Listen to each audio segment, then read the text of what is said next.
ketemu lagi kita di podcast perkebunan pagi ini.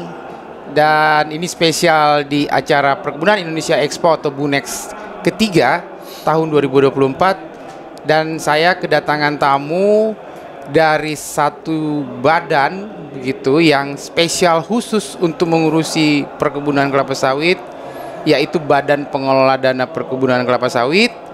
Beliau adalah divisi program penyaluran atau dari Direktorat Penyaluran Dana BPDPKS. Kita sambut Bapak Rangga Rahmananda. Ya, selamat datang Pak Rangga. Selamat pagi, terima kasih Pak Mula sudah diundang di sini. Saya manggil apa nih? Bapak, Mas, Mas Akang, aja. Mas aja ya. Mas Rangga. Terima kasih kehadirannya Mas Rangga. Kita bincang-bincang sebentar ya. Siap. Khusus di edisi BUNEX ketiga ini. Mas Rangga, BPDPKS ya, Badan Pengelola Dana Perkebunan Kelapa Sawit. Cerita dong sedikit apa sih itu BPDPKS? Ya, seperti yang kita sudah ketahui Mas Mula ya, dan mungkin dari teman-teman yang lain yang para penonton yang belum mengetahui tentang BPDPKS. BPDPKS itu sendiri adalah Badan Pengelola Dana Perkebunan Kelapa Sawit, di mana badan ini dibentuk oleh pemerintah dan memiliki amanat untuk mengelola dana yang kami pungut dari ekspor kelapa sawit, mulai dari CPO dan produk turunannya, di mana nanti untuk penyalurannya kembali kita akan untuk keberlanjutan dari perkebunan kelapa sawit itu sendiri. Jadi, dananya kami pungut dari perusahaan sawit untuk dikembalikan lagi ke sawit, khususnya untuk keberlanjutan dari industri sawit itu sendiri di Indonesia khususnya. Oke, jadi memungut terus menyalurkan, kurang lebih gitu ya. Betul. Oke, good. Nah, apa-apa aja sih program-program yang kalau kita lihat beberapa media ya, pemberitaan bahwa dalam penyaluran dana BPDPKS ini kan tentu banyak program tuh. Ya.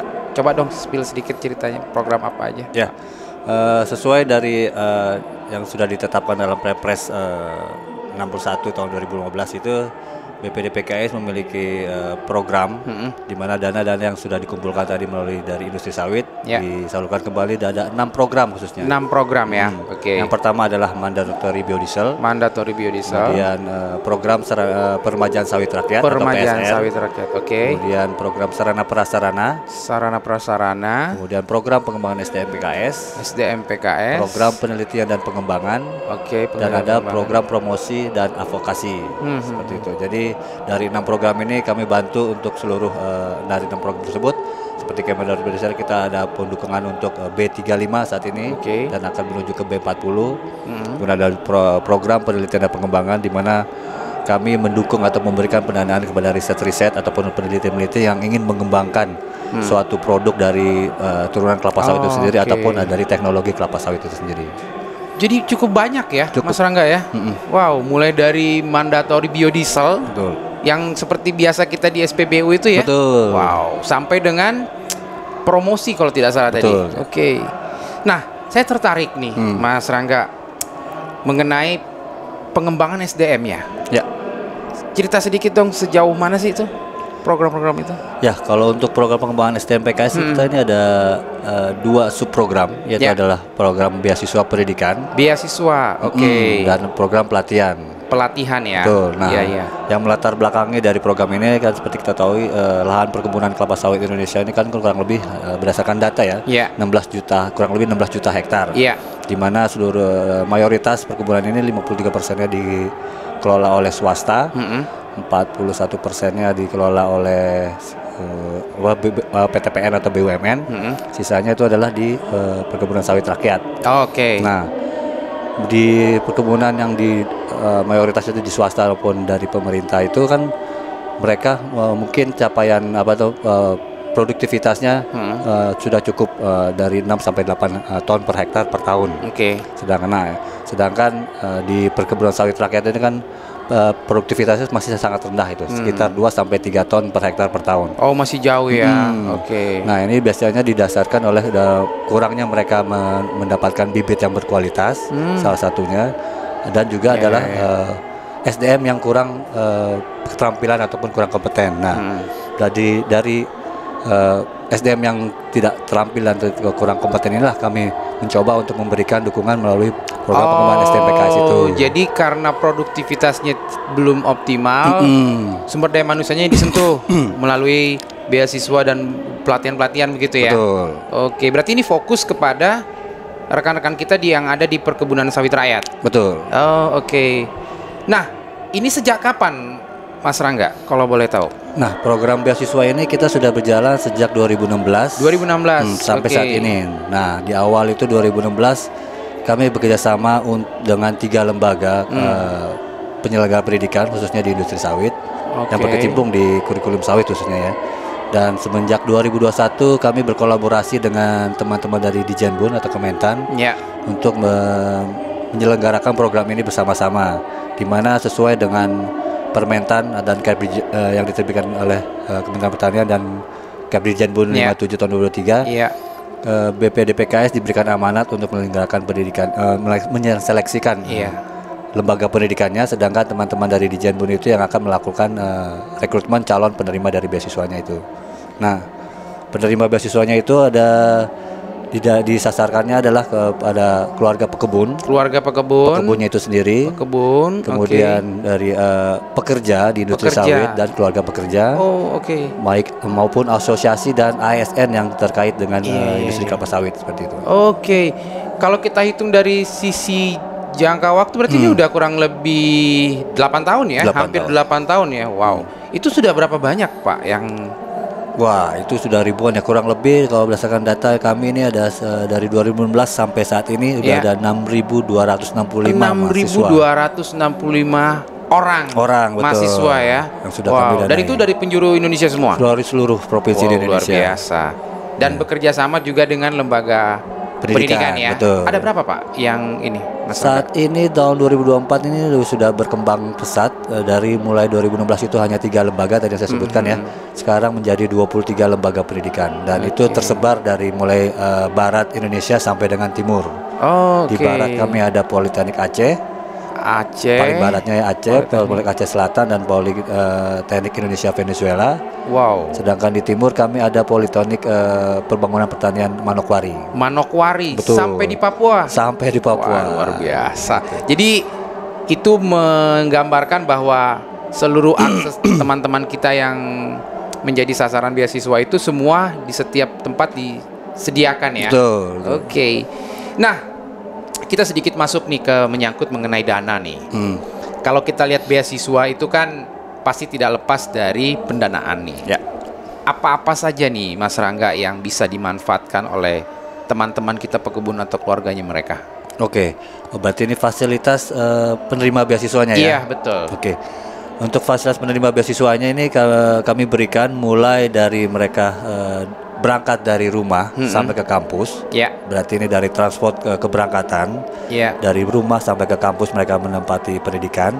Kami juga berikan biaya hidup ataupun bantuan uang saku setiap bulan senilai 2,3 juta per bulan. 2,3 juta, wow, besar ya. Dan kami juga berikan uang buku per semester ya, sebesar itu 3 juta per semester. 3 juta per semester. Dan selain itu pastinya biaya pendidikan semua digratiskan oleh kami. Kami biayai biaya pendidikannya.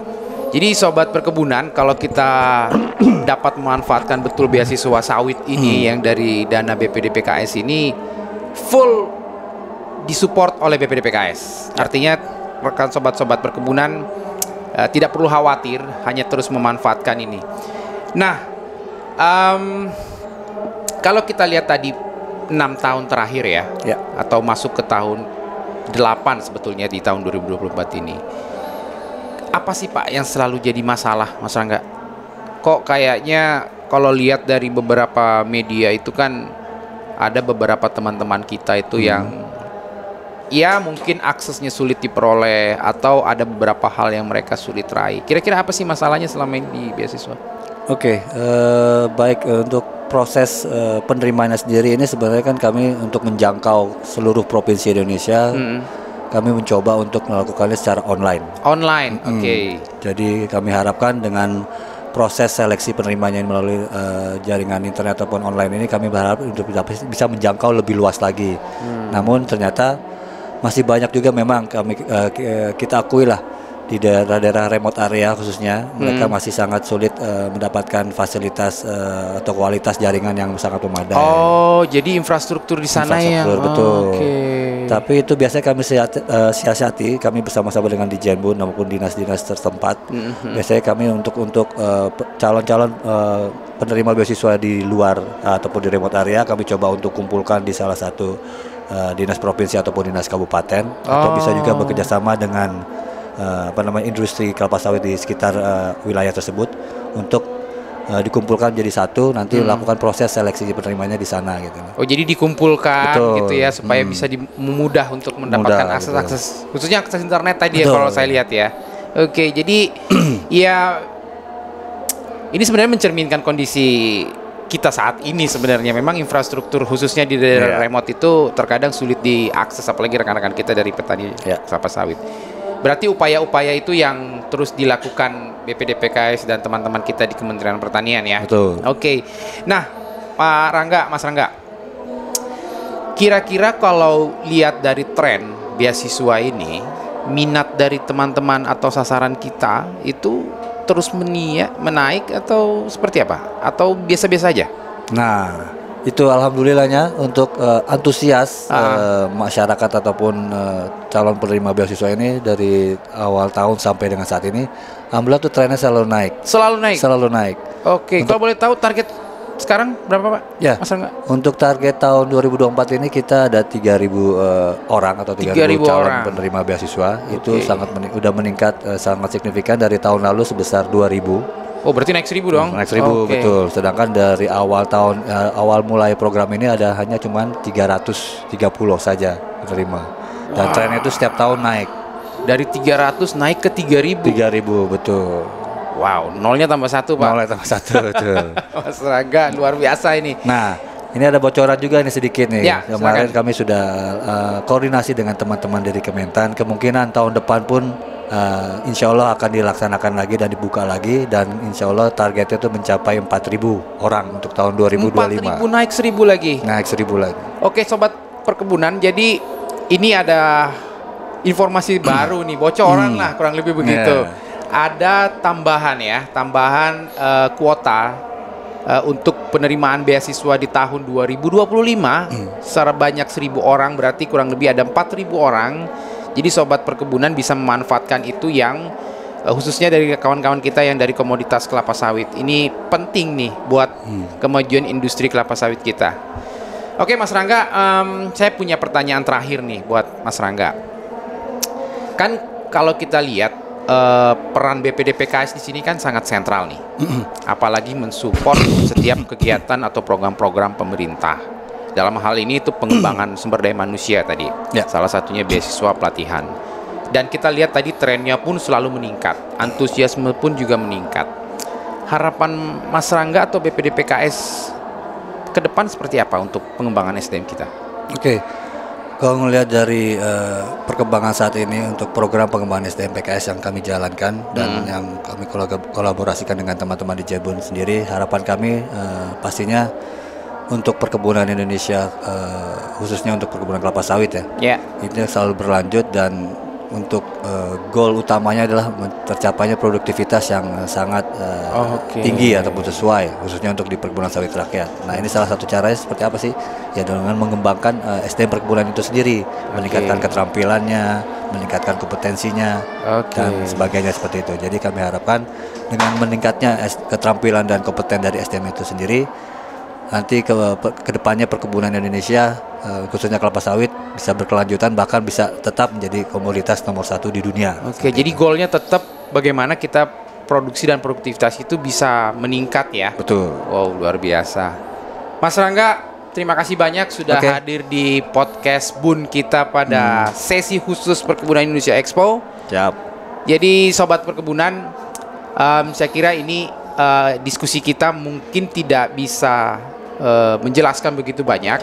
Oke, terima kasih Mas Rangga sudah hadir di sini, dan sobat perkebunan, kami sampaikan bahwa Perkebunan Indonesia Expo ini tentu tidak hanya menjangkau dari rekan-rekan kita yang berada di industri besar. Kami juga mengupayakan jangkau sampai dengan ke industri kecil, khususnya petani-petani kecil dari semua komoditas perkebunan di Indonesia ini.